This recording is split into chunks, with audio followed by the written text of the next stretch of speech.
Thank you, and let me thank Billy for being here and for the years and years of work that he has done all over the world, in UK here, and singing songs of solidarity and talking about the needs of the working class. And Billy, thank you so much.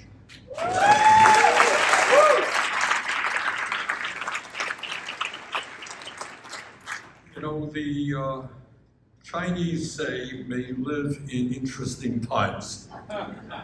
Well, we are living in interesting times and complicated times. And I love doing meetings like this. I think I probably have the world's record in Vermont for having held more town meetings just like this all over Vermont. And when I ran for president, we did exactly these same things here in New Hampshire and Iowa and all over the country. And I love doing it. And the reason I like doing it, honestly, is I think we do not have the kind of serious political discussion in this country that we need. I think you don't hear it much from politicians, and you certainly don't hear it from the media. So what I want to do today is I'm going to chat for 3 or 4 hours. I'm going to chat for a while, and then I'm going to ask you questions, you ask me questions. But I think we need some serious discussion on serious issues. For a start, I'm going to be in Manchester later, and then we're going to be in Portland, Maine, and then in Bangor, Maine. And the main point that I'm going to be making, among many others, is it is absolutely imperative for the well-being not only of this country today, but for our kids and future generations that Donald Trump be defeated.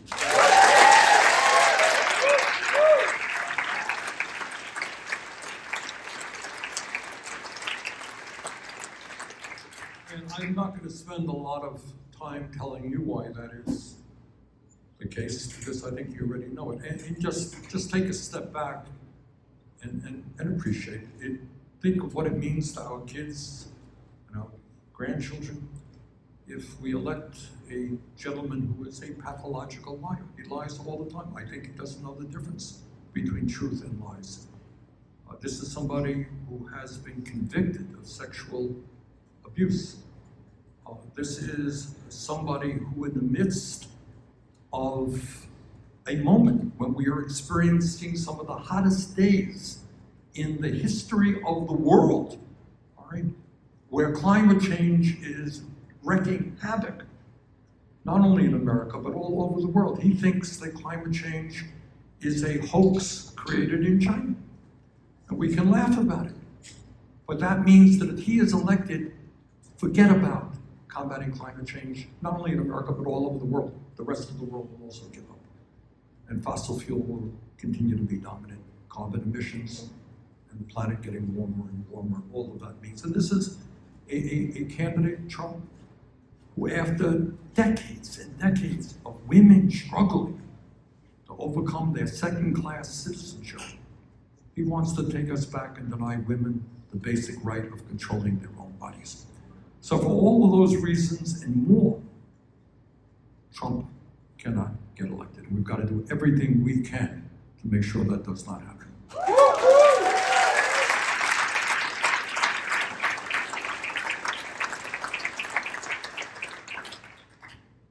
But what I'm also going to be chatting about today and into the future is my strong belief that Kamala Harris, somebody I've known for many years, that she is not going to win this election, or she's going to have a really hard time unless she begins to speak forcefully about the needs of the long neglected working class of this country.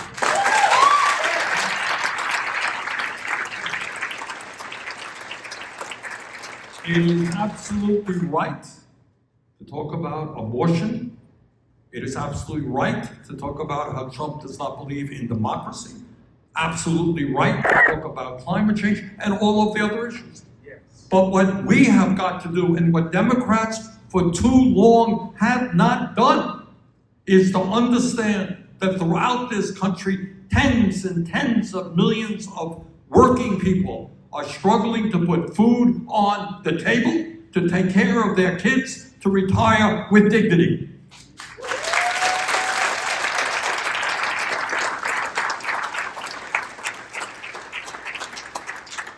So I think talking about those issues, campaigning on those issues, and coming up with specific solutions about these crises is exactly the right thing to do and the way to win the presidency, and I think win it big, because I think there is a huge hunger out there among working people who are asking, does anybody know what I and my family are going through? Do they know I can't afford health care? That I can't afford child care? That my kids may do worse than I am doing? So we got to talk about those issues. Let me just give you, and the concerns that I have about the political process today is if you turn on CNN or MSNBC or any of the news channels, what they will be talking about is political gossip. What the last poll was, what somebody said about somebody. But we have got to take, and I want to do it today, talk about the real issues facing America. There was talk about polls, there was a poll done by, I think it was Kaiser Permanente, a number of months ago. They asked the question, blew me away. You know what the question was? Do you think you are better off today than somebody in your circumstances was 50 years ago?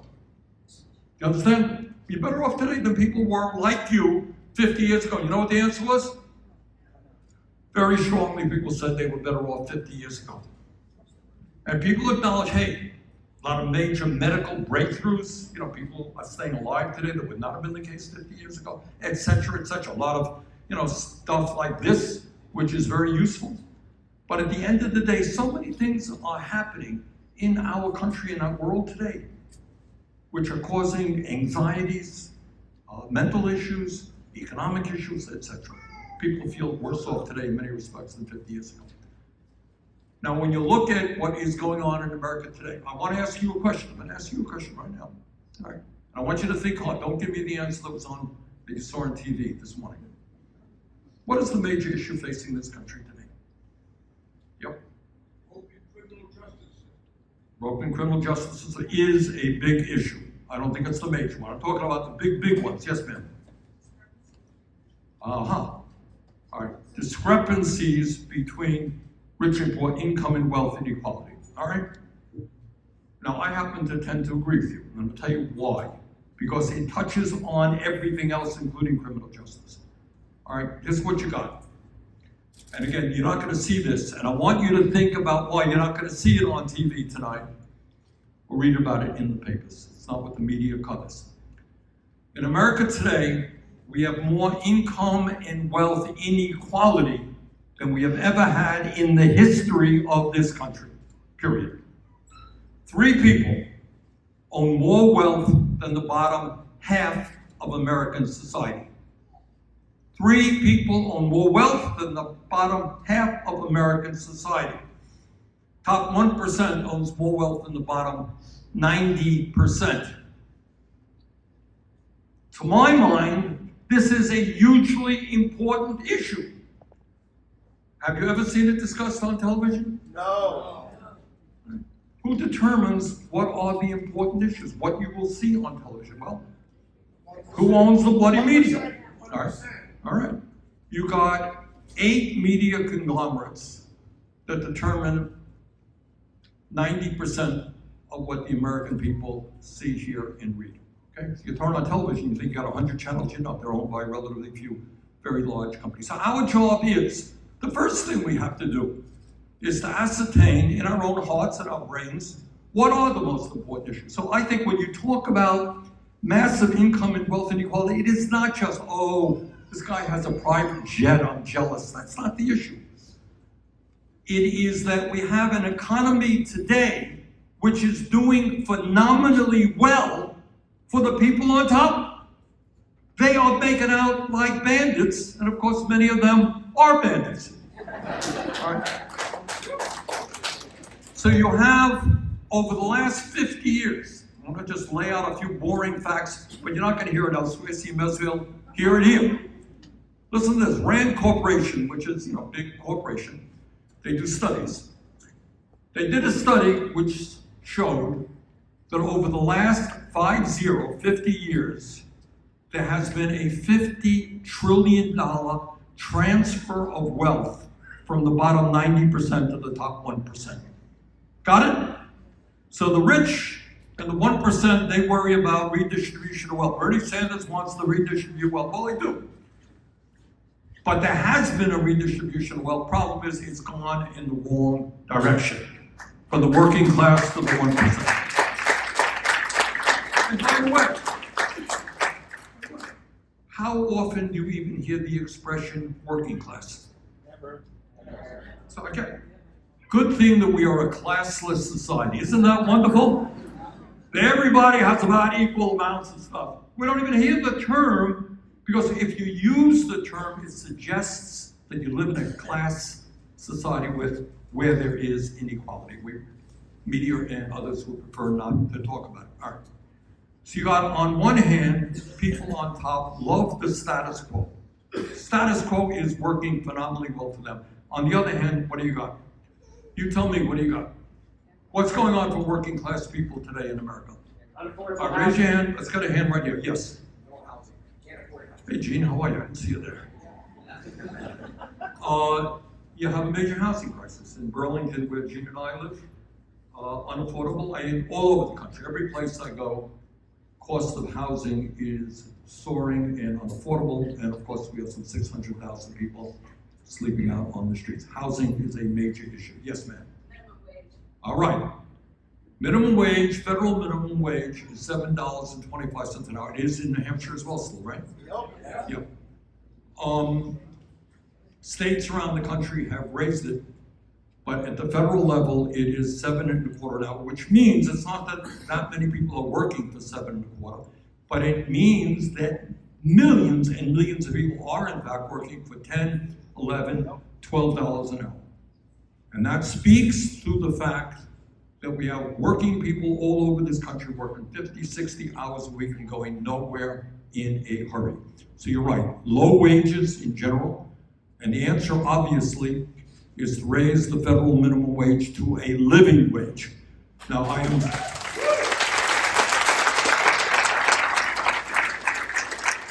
chairman of that committee that has responsibility. I brought a bill to the floor, and I'm sorry to tell you that we got zero. That was up $15 an hour. I think it should be at least $17 an hour, but even a $15 an hour minimum wage got zero Republican support. 6 Democrats voted against us. Okay, low wages is an enormously important issue. What other issues are out there, ma'am? Debt crisis. All right, let's talk about that again. And I want to take a step back. We live at a time when technology is changing rapidly and has changed rapidly. When I was mayor, Billy mentioned I was mayor of Burlington in the 80s. We had no computers in City Hall when I became mayor. I know, hard to believe. No cell phones. Remember the day we got this fancy printer, big deal. World has changed. And in order for this country to compete effectively in a highly competitive global economy, nobody denies you need a well-educated workforce. Nobody. I don't care what your politics are, conservative, progressive, whatever you are. You need a well-educated workforce to take advantage of the technologies that are out there, among other things. Right now, what you have are millions and millions of young people, middle-aged people, who are deeply in debt. For what crime did they commit? Did they go out and buy a fancy car? Did they lose their money in Las Vegas? They got an education. If you want to go to medical school, you're a young person, grew up in a family that did not have a lot of money. You know what? How much it costs to go to medical school? Anyone know? What kind of debt you end up with? You can end up with a $500,000 debt. Nurses end up with huge debts. Dentists end up with huge debts. Just kids going to college end up with huge debts. Now, when I campaigned for president, we had the position that we should cancel all student debt in America.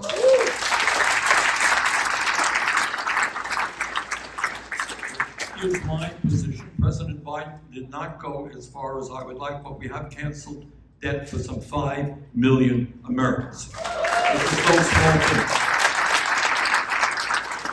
And I talk to some people, literally. I remember a woman who was an administrator in a college in Maryland, tears in her eyes, talking about what it meant to have that student debt disappear in her life. All right.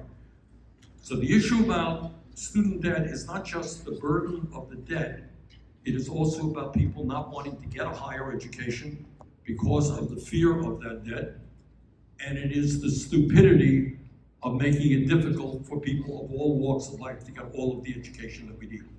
It is a no-brainer to say that we want the best educated population, and to do that, you got to open up the doors of education to all people at all times in their lives. All right, other issues. What are the working? Yes, sir. All right. One medical emergency. Again, this is an issue that is not discussed in media as well.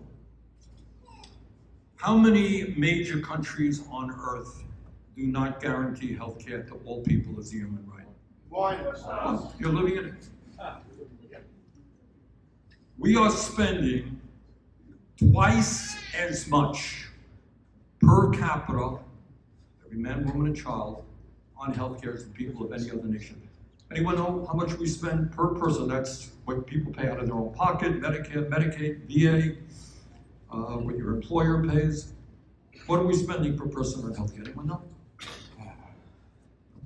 Over $13,000. So for the average family of four, $52,000 just on healthcare. Is that insane or is it not? It's insane. And that is double, okay? Double what any other country spends. Now, if I buy a car for $100,000 or $50,000, you buy a car for $25,000. If I'm spending twice as much as you, the expectation would be my car is a lot better than your car. Is our healthcare system better than other? No. Somehow, our friends in Canada and Europe and other countries, they managed to provide healthcare to all of their people as a human right. You're in Canada, you have heart surgery, heart transplant. What's the bill when you leave the hospital a month later? Anyone know? Zero. Okay. Now here's another issue tied to healthcare, but not just tied to healthcare, which we also, you're going to hear me saying this over and over again. We don't talk about those issues. That's why I'm here. Okay? Life expectancy. What am I talking about, life expectancy? Is that an important issue? Duh, maybe it's the most important issue. All right, look, if we were to take a step back and say, all right, look, what do we want as a nation, as a world? We want people to be able to live long, healthy, happy lives, all right? Now, everybody's gonna have tragedy in their lives. Nobody can guarantee what happens tomorrow. But the hope that we can live long and healthy lives is certainly a desire that every human being in America and around the world has. How are we doing in terms of life expectancy compared to other countries? Anybody know? Yes, ma'am. Stand up, please. 49. We're what? 49. 49th. We are what, 7-8 years behind Japan and, you know? How many years shorter are we living than other countries? I don't know. Anyone know that? Anyone have that fact? We're living, I think, and you check it out. I think we live 7 years longer, 6 years shorter than they do in Japan and many other countries. Now, that's one thing. So why is that? Then the second question, even more outrageous, that is never discussed. If he is in the 1% and she is working class, are they both living more or less the same length of life? No. You know what the gap is? The gap is over 10 years. It's an extraordinary fact. Extraordinary.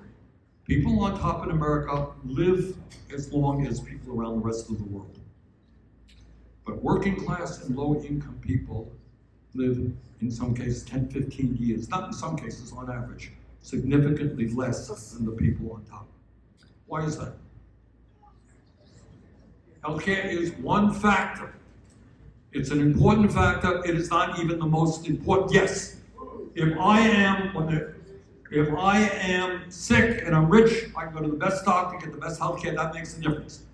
That makes a difference, but it is not even the major factor. It's what they call social determinants. What does that mean?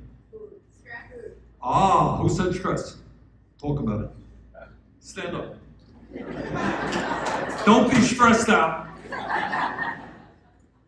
So I would think the stress of everyday life as a working class person, whether it's debt, healthcare, our children's perspectives in the future, all of those things come up as no time. That is exactly right.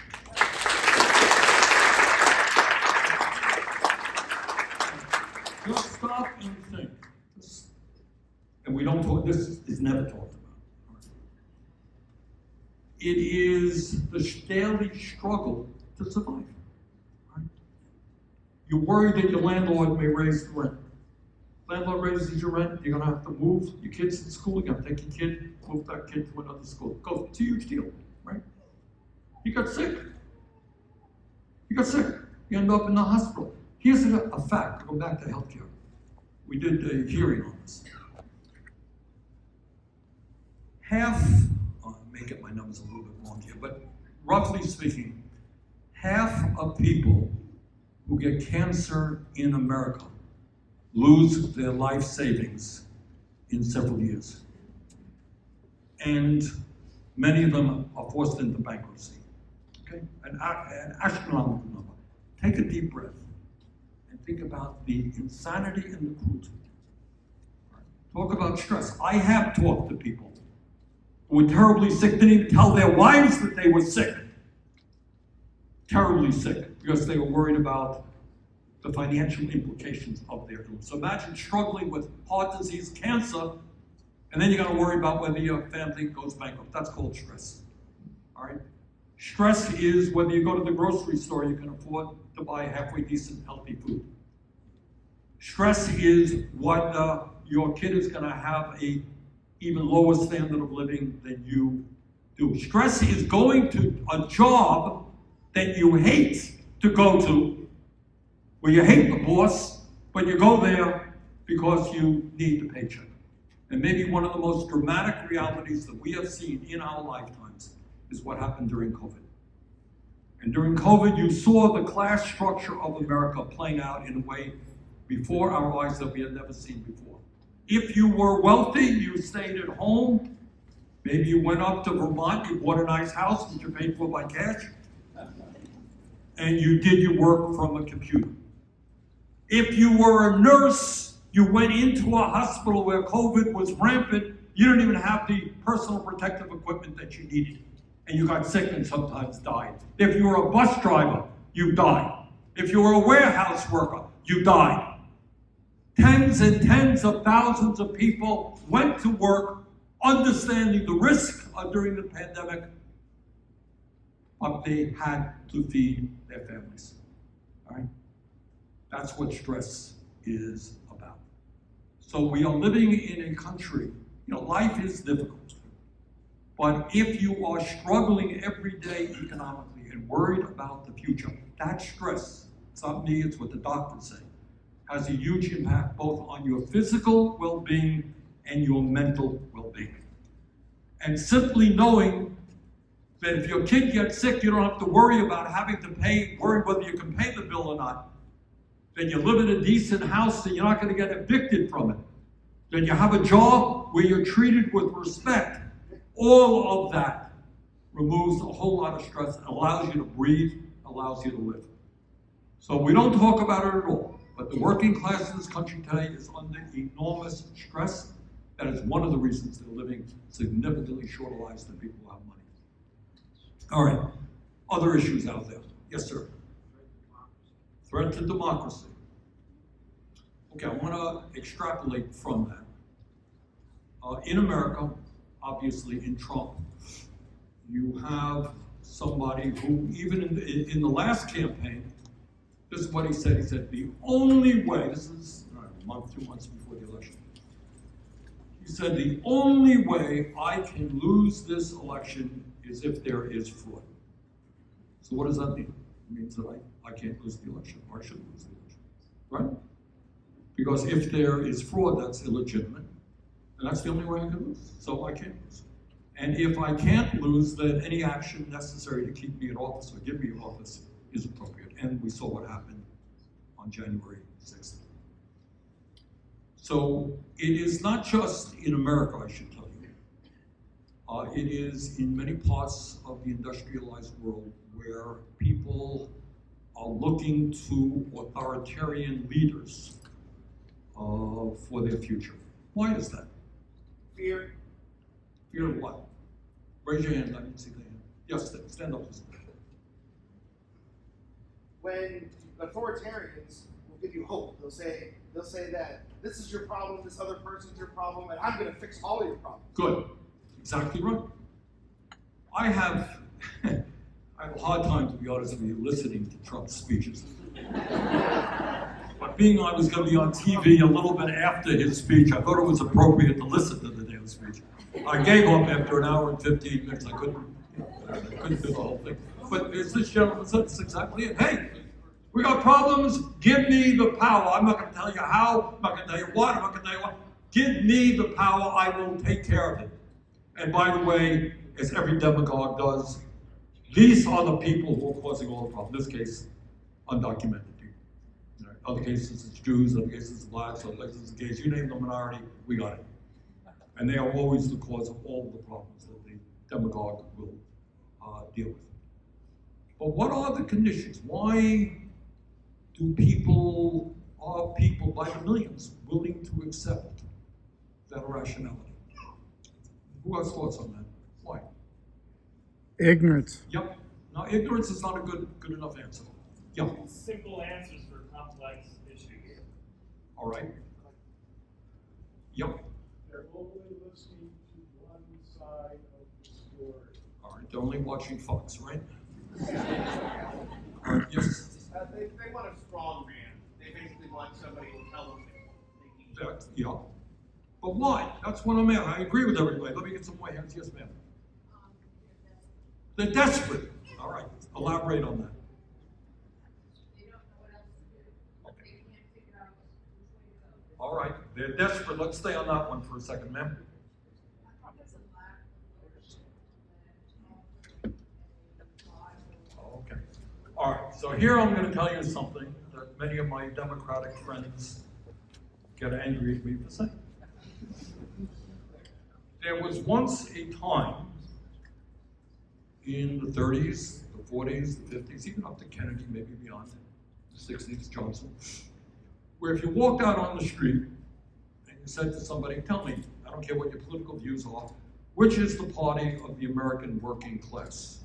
Democratic Party, Republican Party. 90% of the people say it's the Democratic Party. Which is the party of big business? Oh, it's the Republican Party, right? That was it. If you walk down on that street today and you ask that question, what would people say? Would they say it's the Democratic Party? So I would say, and my Democratic friends, as you know, proudly the people of Vermont have sent me to Washington as the longest serving independent in the history of this country.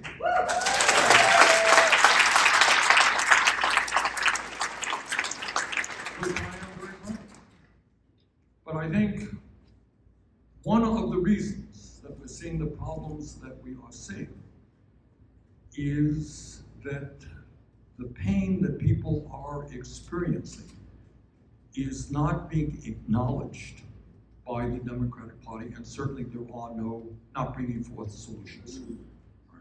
So I caucus with the Democrats, and I think all of us, by the way, should be proud that we've made some real progress over the last many decades on breaking down bigotry in this country in many, many respects. Do we still have racism? Of course we do.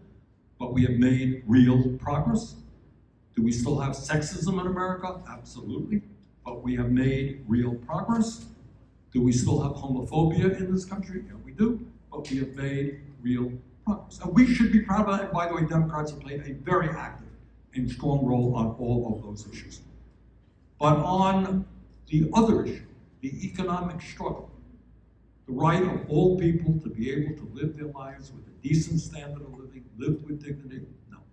Not only has there not been success, I think we are falling further and further behind. So the struggle that we're having, which really almost brings me here today, is to talk about where we are right now and where I think we have got to go. And as somebody who will do everything possible to see that Trump is defeated, as somebody who wants to see Kamala Harris win and win big, I think what we have got to do is to make it clear to the Democratic leadership that if she is to win big, and she can, she's going to have to start talking about issues of relevance to the working class of this country.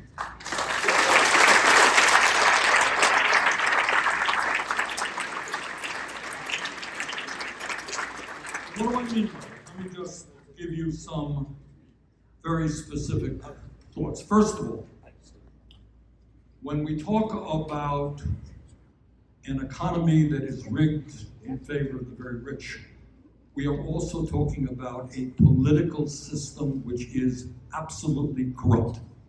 And anybody who has eyes to follow what has gone on just in the last few months, right, what does it mean? Again, the problem is when you're in the midst of something, you get used to things. But I want you to take a step back. Elon Musk says that he is going to contribute $45 million a month to a super PAC supporting Trump. All right? What does that mean? You are going to come out and vote. You got one vote, maybe you'll contribute $20 to some candidate. 45 million, probably $150 million in a few months to the Trump campaign. Dozens of other billionaires are supporting Trump. But here's where we have to be honest. Is it only the billionaire class? Are they only supporting Trump? No. They're also supporting Democrats. Yep. Which leads us to begin to understand maybe why we are the only major country on earth not to have a national health care system, guaranteeing health care to all people.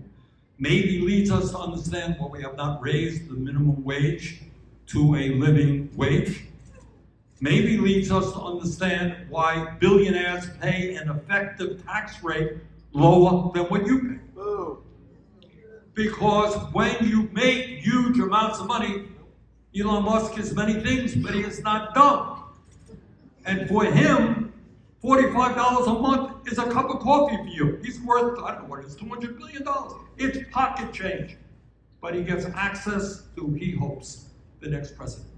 And billionaires on the Democratic side say the same thing. There was a guy, I don't know if any of you saw this. What was his name? Reid Hoffman, I think.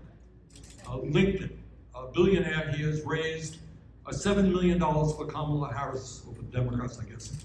And just the other day, he was on CNN and he said, I think they should get rid of, not rehire Lena Khan. You know what Lena Khan is? She's not well known. She's head of the Federal Trade Commission, the FTC. She has done an extraordinary job in taking on monopolies and big money interests. And this billionaire wants Harris to get rid of her if she's elected. And that's how things work. So what's the solution? How do you have a democracy if billionaires are contributing huge amounts of money? Am I missing something here? All right, what do you do? Raise your hand. Yes, ma'am. Real campaign finance report. Good. What does that constitute? All right, real camp. What does that mean? Those gigantic contributions. Basically, so everybody has to go on those $20 or whatever it is campaign. Don't allow those big. Good. Right. There are various ways that people have different ideas on it. Number one, the first damn thing to do is overturn the Citizens United Supreme Court decision.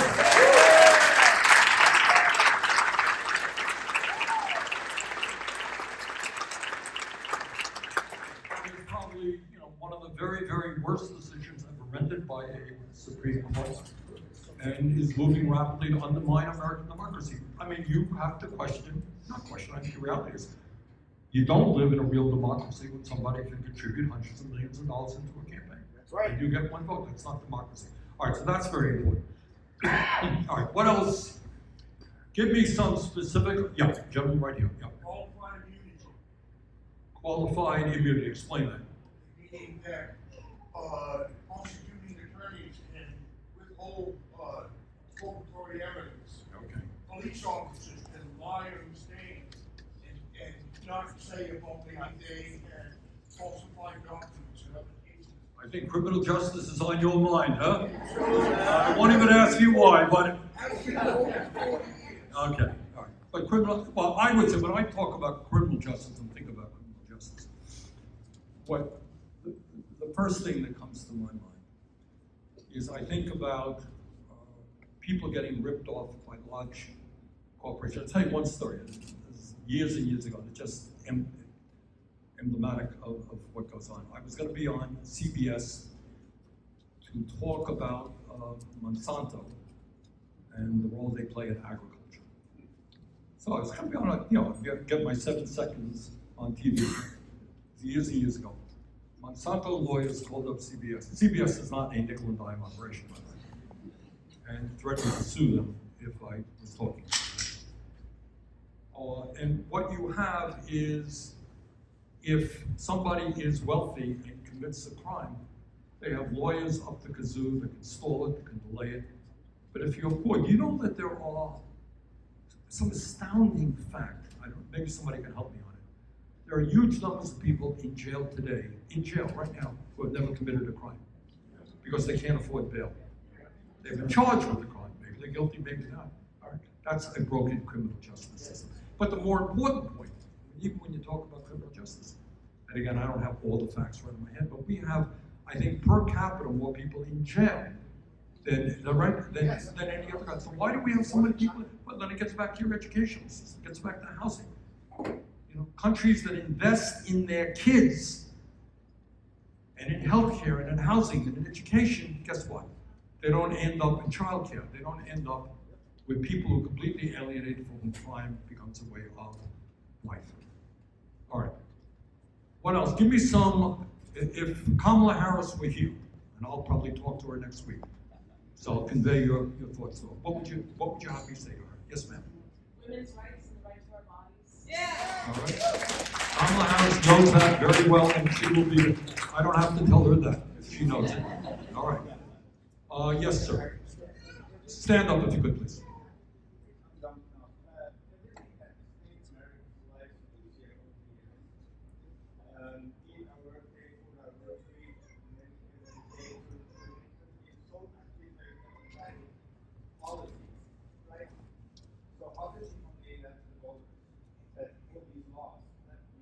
Good. Okay, well, let's talk about those laws. Social Security, which was passed by FDR in the 30s, has gone a long way to allow elderly people to retire with dignity. Is it good enough? Tell me why. Why is it not good enough? Yes, ma'am? Well, part of the problem is that ultimately was not meant to be the only way to live on this. The school thing. You're supposed to have a private pension, but most people don't have private. Very good. All right. There was once a time when if you worked, you had what was called a defined pension plan, right? Right. All right. That means, when you retire, you know what you're going to get. And by and large, that is disappeared from America today. Your point is absolutely right, Webb. And I talk about a lot of the problems. One of the good things that is happening, very good things that's happened in the last couple of years, is we're seeing a rebirth of the trade union movement in America.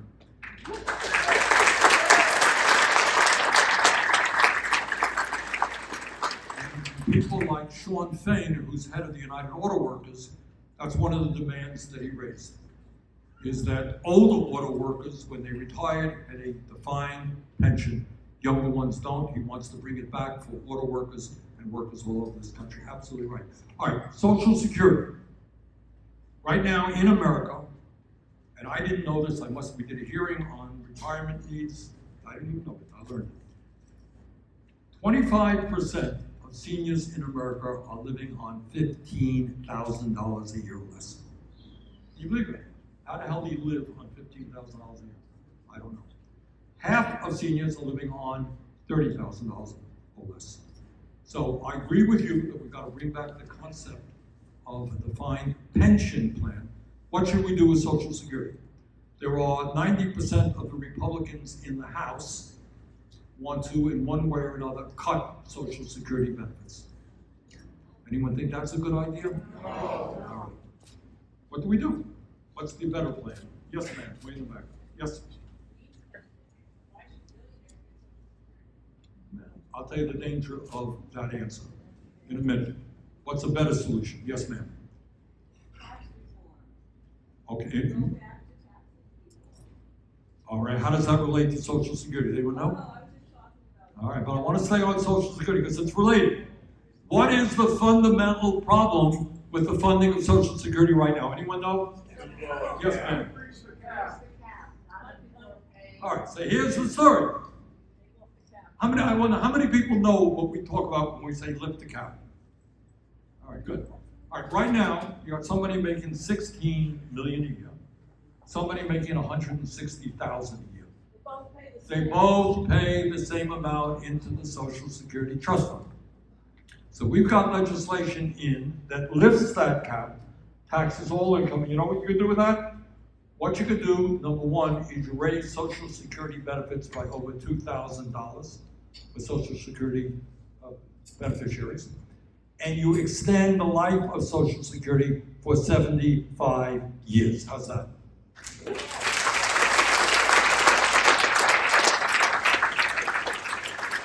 All right.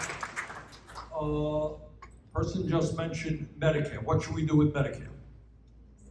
What should I tell the Vice President we should do with Medicare? Does Medicare cover everything that it should cover? What doesn't it cover? All right. All right. We are good. All right, now we're moving. All right. Last I heard is that dental, hearing, and vision were healthcare needs, right? How many people think it's a good idea for Medicare to cover dental, vision, and hearing?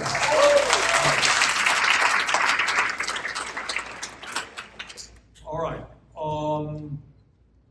What do we do with a working family? I don't know about New Hampshire, I suspect it's not much different than Vermont.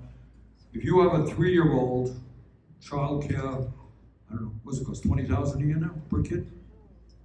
What does it cost? Anyone have kids in childcare right now? How much does it cost? Per kid? 24,000. That's if you're a working class person, how do you pay $24,000 a year? Now there are some, each state has different subsidy programs, but that's a hell of a lot of money. What do we do? Come on, give me some policy ideas. Universal pre-K. Yes! No, that would be the simplest and boldest answer. Right now, what we say is, depending on your state, is we have, free public kindergarten, right? Yep. God didn't determine that was the right thing to do it for, right? You could do it at 1, right? You could do that. That is, in my view, the proper solution. But at the very least, what we should do is make child care affordable. And I want to say something, I'll detour a little bit. There was an effort that we made, 2 efforts that we made. During COVID, we passed the American Rescue Plan, which was, to my mind, one of the more consequential pieces of legislation. It took place during the beginning of COVID. You remember, we got short memories as Americans. Remember what was going on 3.5 years ago? Right? People were not going to work. Hospitals were overflowing with COVID patients. We put $1.9 trillion. You know what we did? Do you remember that? We got $1,400 every man, woman, child. That help? All right. We extended unemployment benefits. We put money into hospitals, into schools to keep them going. And among other things, we lowered childhood poverty by 40 or 50% just by doing that. All right. So one of the things that I think we should be doing is taking what we did then, which is $300 for every kid under 17 for middle and lower income working class families, giving everyone a $300 per child benefit. Does that make sense? Yeah. We should invest in child care, pay our child care workers decent wages.